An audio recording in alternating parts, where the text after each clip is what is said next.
안녕하세요. 저는 30대 초반의 남자입니다.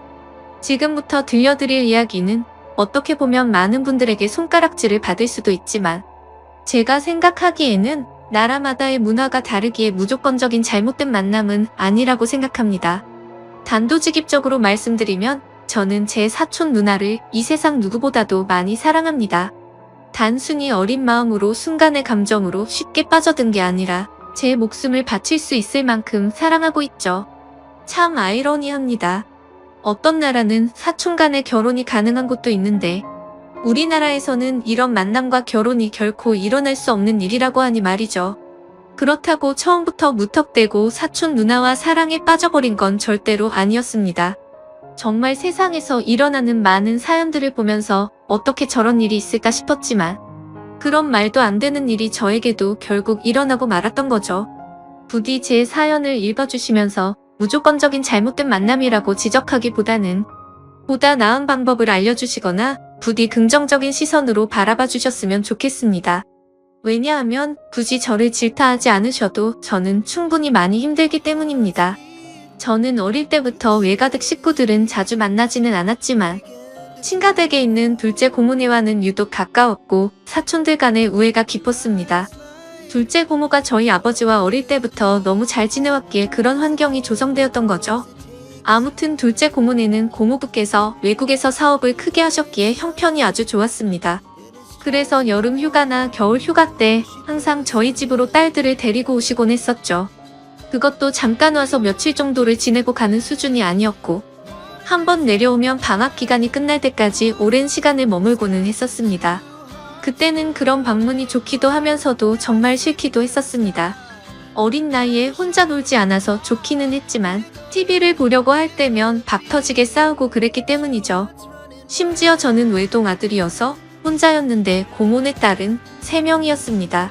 첫째 누나는 저보다 2살이 많았고 나머지 동생 둘은 저와 동갑과 2살 아래였었죠. 그래서 같이 친하게 잘 놀다가도 막상 싸우기만 하면 저 혼자 3명에게 둘러싸여서 엄청 울었던 기억이 나네요.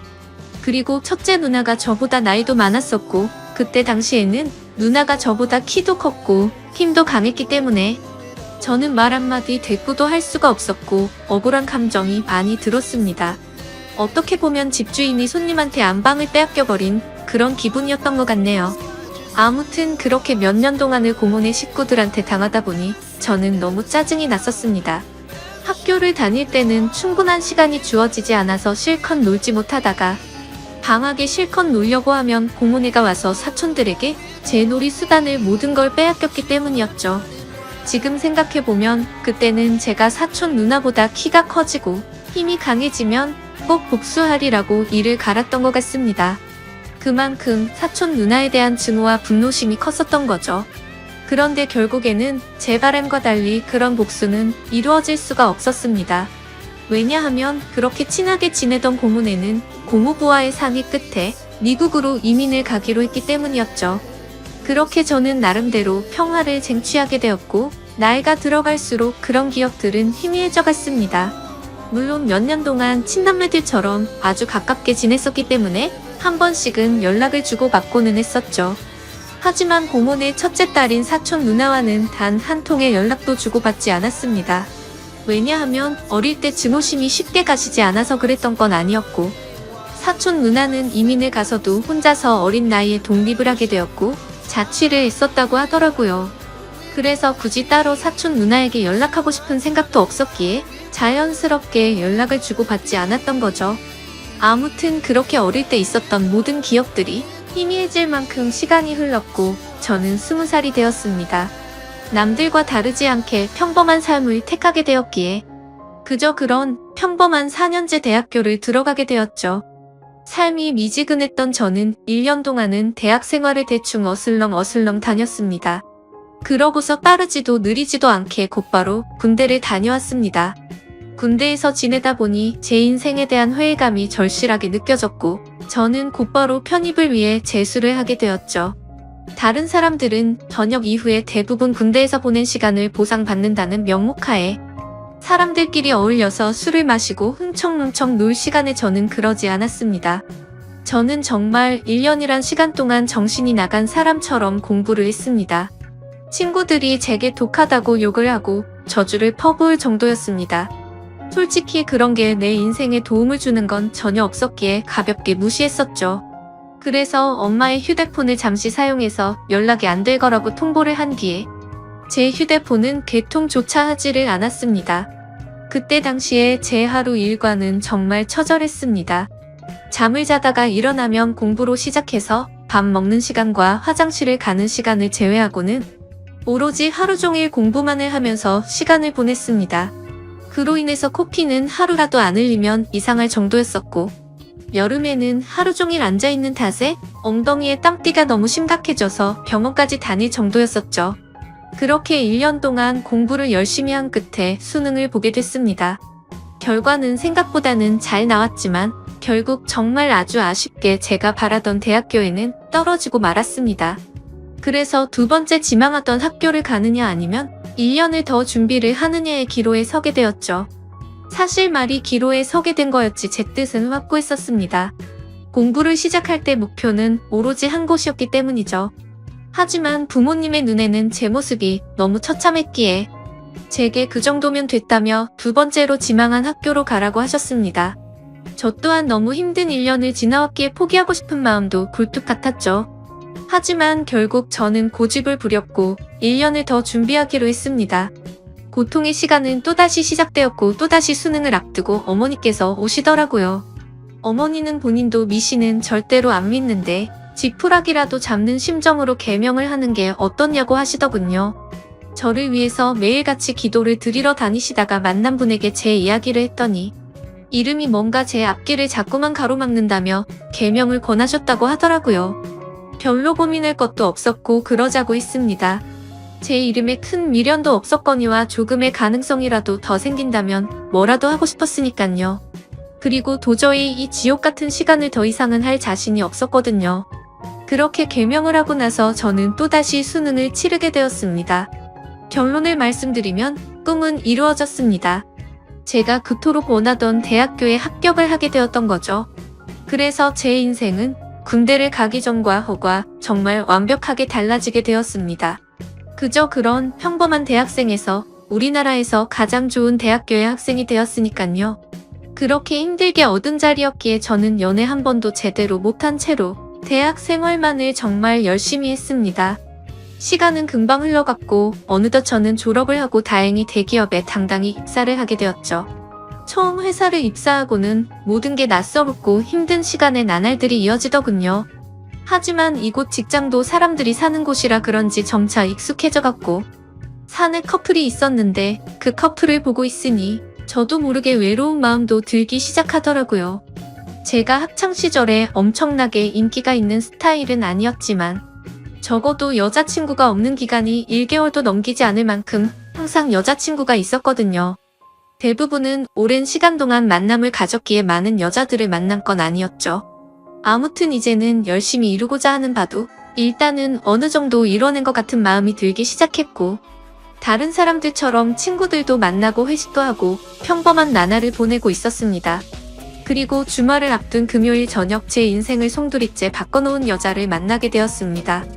그날은 모처럼 회사를 마치고 친구들과 강남에 있는 술집에서 자리를 가졌고 술에 취한 나머지 평소에 거들떠도 보지 않던 감성 주점의 술집으로 향했습니다. 그곳은 나름대로 헌팅을 하기에 자연스러운 분위기의 춤도 추고 술도 마시는 클럽 음악이 나오는 술집이었죠. 저는 시끄러운 곳은 그렇게 좋아하지 않는 성격이어서 별로 재미가 없었습니다. 그런데 참 눈이 즐겁긴 하더라고요. 어린 사람들이 신나게 꾸미고 와서 그런지 하나같이 잘생기고 예쁜 사람들 투성이었죠. 그렇게 한참을 놀다가 제 눈에 띄는 한 사람이 있었는데 그녀를 보자마자 첫눈에 사랑에 빠지는 기분이 들었습니다. 왜 그렇게 생각할 정도였냐면 저는 평생 여자에게 번호를 물어본 적이 없었는데 그 여자를 놓치고 싶지 않은 마음에 정신이 나갔던 건지 저도 모르게 그녀에게 다가가서 대뜸 번호를 물어봤던 거죠. 그녀는 시끄러운 소리에 네? 라고 되물었고 저는 다시 한번 번호 좀 알려주실 수 없냐고 물어봤습니다. 그러자 그녀는 죄송한데 남자친구가 있다며 정중하게 거절을 하더라고요. 그때 돌아섰으면 됐을까? 자존심 구겨지게 친구로라도 지내고 싶다며 재차 물어봤습니다. 그녀는 다시 한번 죄송하다고 하고는 그 자리를 떠나더군요. 생애 처음으로 번호를 따본 거였는데 거절을 당해서 너무 창피해 죽겠더라고요. 쥐구멍이라도 숨고 싶은 심정이 이런 건가 싶었습니다. 그런데 그런 창피한 감정보다도 그녀의 연락처를 받지 못한 게 더 상심이 컸습니다. 또다시 다가가서 말을 걸면 이상한 사람으로 볼까 봐서 차마 다가가진 못했죠. 그렇게 조용히 술을 마시면서 그날 그곳에서 오로지 그녀만 쳐다보다가 집으로 돌아갔습니다. 집에 와서도 용기를 다시 내볼 걸 그랬나 생각도 들었고 정말 아쉬운 마음에 밤새도록 잠을 설쳤었던 기억이 나네요. 사실 스쳐가는 인연이라고 생각하면 며칠 정도 지나면 금방 잊혀져야 정상인데 그로부터 3달 정도가 지났을 무렵에도 문득 그때 그날의 그녀가 생각나서 현장을 노르시더라고요. 해변가에서 모래벌판에서 바늘찾기라도 하는 심정으로 3달 사이에 10번도 넘게 그곳에 다시 가봤었습니다. 하지만 결코 다시 마주칠 수가 없어서 운명이 아닌가 보다 하고 포기하고 있었죠. 그렇게 아무 생각 없이 탕비실에서 커피를 타고 있다가 옆을 봤는데 드라마에서 보는 장면처럼 저는 너무나도 깜짝 놀라서 커피를 떨어뜨리고 말았습니다. 왜냐하면 그토록 찾아 헤매던 바로 그녀가 제 눈앞에 있었으니깐요. 그녀는 저를 보면서 이 사람이 왜 이러지 싶은 표정으로 저를 쳐다보고 있었고 저는 혹시라도 커피가 튀었을까봐 죄송하다고 고개를 숙여 사과를 했습니다. 그러자 그녀는 생긋 웃으며 저는 괜찮다며 본의 아니게 놀라게 해드려서 죄송하다고 하더라고요. 그렇게 어색한 인사를 뒤로하고 그녀의 명찰을 보니 저희 회사 명찰을 달고 있었습니다. 이게 웬걸 정말 하늘에서 내려준 운명이 이런 거구나 싶어서 너무 기뻤습니다. 기쁜 마음을 최대한 가라앉히며 조심스럽게 그녀에게 물어봤죠. 혹시 이번에 신입공채로 들어오신 거냐고 물어보자 그녀는 고개를 끄덕이면서 잘 부탁드린다고 대답을 하더군요. 다행스럽게도 몇 달 전 제가 번호를 물어본 사람인 건 전혀 모르는 눈치더라고요. 저는 그 순간 이 모든 상황이 너무 꿈만 같았고 제가 그녀로 인해 고민하는 걸 상담해주던 친구에게 곧바로 전화를 걸어서 자초지종을 설명해줬습니다. 친구의 반응도 어떻게 그런 일이 있을 수가 있냐며 말도 안 된다고 말하면서 놀라더라고요. 아무튼 그날 이후로는 회사에 출근하는 발걸음이 그렇게 행복할 수가 없었습니다. 그리고 그와 동시에 슬픈 마음도 쉽게 가시지가 않았죠. 왜냐하면 그녀의 손에는 커플링으로 보이는 반지가 끼어져 있었고 그동안 멍청하게 잊고 지냈던 생각이 들었습니다. 그녀는 제게 남자친구가 있었다고 한 사실이었죠. 사실 기억을 못하지는 않았지만 연락처를 달라고 하면 대충 거절하려고 남자친구가 있다고 거짓으로 대답하는 그런 거라고 믿고 싶었던 것 같습니다. 그렇게 또다시 저는 그때 감성주점에서 멀리서 쳐다만 보고 있던 제 자신을 또 보고 있는 기분이었죠. 그때 그런 생각이 들었습니다. 골키퍼가 있다고 골이 안 들어가나? 결혼을 한 것도 아니고 법적으로 문제가 되는 것도 아닌데 최선을 다해보자 싶더라고요. 저에게는 끈기와 노력이라는 제 자부심이 있었기에 그때부터 또다시 저는 불타올랐습니다. 하지만 도가 지나친 관심과 행동은 최대한 지양하였고 업무를 핑계 삼아서 가끔씩 찾아가서 업무에 대해 물어보면서 은근슬쩍 제 존재를 각인시켰습니다. 그렇게 시간은 천천히 흘러갔고 그러던 중 부서 간의 회식 자리가 잡혔습니다. 그토록 기다리던 시간이었는데 드디어 기회가 왔구나 싶어서 기분이 좋았죠. 며칠 뒤 회식이 있는 날 저는 정신을 바짝 차리고 술을 마셨고 그녀와의 사이를 더욱 가깝게 하기 위해서 최선을 다해 빈틈을 노리고 있었죠. 그러던 중 너무 긴장하면서 술을 마셔서 그런 건지 배가 아파서 화장실을 갔습니다. 볼일을 보고 있는데 바깥에서 남자 소리가 들리더군요. 너 옆 테이블에 있던 신입사원 얼굴 봤냐고 묻더니 우리 회사에 저런